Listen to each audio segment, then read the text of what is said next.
Assalamualaikum warahmatullahi wabarakatuh. Salam guru penggerak. Perkenalkan, saya Rita Purnamasari, Sarjana Pendidikan, calon guru penggerak Angkatan 8, Kota Surabaya, Provinsi Jawa Timur. Dalam video ini, saya akan memaparkan tentang koneksi antar materi yang merupakan kesimpulan dan refleksi di modul 1.1.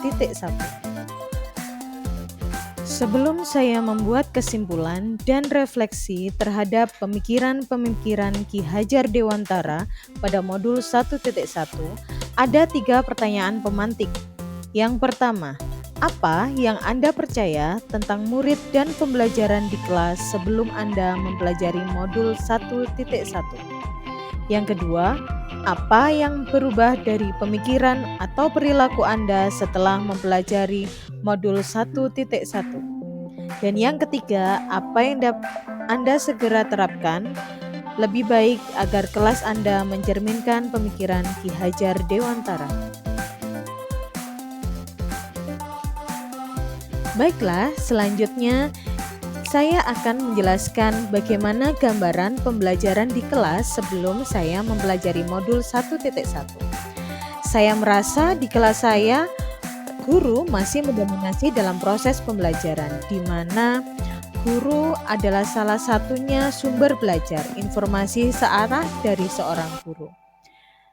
Dan yang berikutnya, siswa cenderung pasif dan motivasi belajarnya rendah, dikarenakan siswa tidak ada kesempatan untuk mengutarakan pendapatnya, sehingga siswa merasa hanya mendapatkan informasi satu arah saja. Kemudian pembelajaran berfokus pada materi tanpa memahami karakteristik murid, dikarenakan fokus guru hanya menyelesaikan materi saja tanpa harus melihat kebutuhan murid dan karakteristik murid.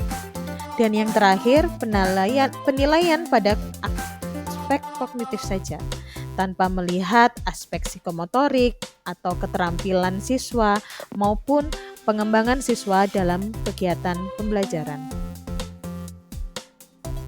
Namun, setelah saya mempelajari modul 1.1 ini tentang pemikiran Ki Hajar Dewantara yang menuntun guru harus sebagai among dan kita harus melihat karakteristik siswa, modul ini mengubah sudut pandang atau cara berpikir dan perilaku saya yang selama ini saya rasa kurang sesuai. Seharusnya pembelajaran itu berpusat pada siswa atau disebut student center, di mana siswa sebagai subjek pembelajar. Siswa harus berperan aktif, menyampaikan pendapat, berdiskusi, melainkan guru hanya sebagai fasilitator. Guru pun harus memahami karakteristik peserta didik ketika di awal merencanakan proses pembelajaran. Karakter peserta didik ternyata banyak macamnya, di mana dilihat dari kemampuan awal siswa atau intelektual dan cara berpikir, di mana kemampuan awal merupakan kemampuan yang telah dimiliki siswa sebelum dia mengikuti pembelajaran yang akan diberikan.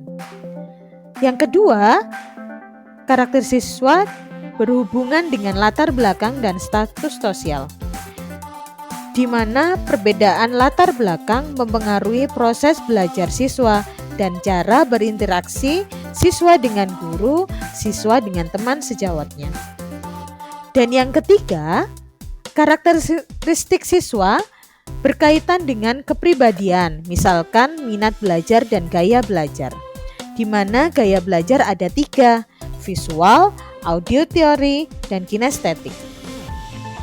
Gaya belajar visual adalah gaya belajar yang lebih banyak memanfaatkan penglihatan.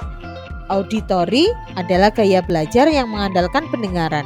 Sedangkan kinestetik adalah gaya belajar yang lebih mudah menyerap informasi dengan bergerak, berbuat, maupun menyentuh. Sehingga ketiga karakteristik peserta didik ini sangat mempengaruhi gaya belajar siswa. Adapun ada 3 faktor dalam mempengaruhi karakteristik siswa. Yang pertama, kemampuan awal siswa, di mana kemampuan awal siswa adalah kemampuan yang telah dimiliki siswa sebelum dia mengikuti pembelajaran yang akan diberikan. Yang kedua, berhubungan dengan latar belakang dan status sosial, di mana adanya perbedaan latar belakang mempengaruhi proses belajar mengajar, serta cara pandang siswa dan interaksi siswa terhadap guru dan teman sejawatnya. Yang ketiga, berkaitan dengan kepribadian, misal minat dan gaya belajar. Adapun gaya belajar ada 3, yaitu visual, auditory, maupun kinestetik. Hal selanjutnya yang harus saya lakukan sebagai seorang guru adalah yang kedua, guru harus merancang pembelajaran interaktif dan menyenangkan. Dengan melihat karakteristik peserta didik sebagai modal untuk merancang pembelajaran interaktif. Yang ketiga, pembelajaran menggunakan aneka sumber belajar dengan pendekatan kontekstual. Yang keempat, dengan mengemas pembelajaran yang menarik agar memotivasi siswa dan berperan aktif.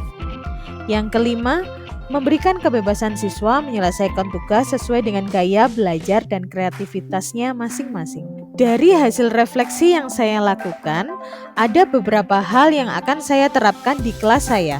Yang pertama, merancang pembelajaran yang berpusat pada siswa dengan melihat karakteristik siswa.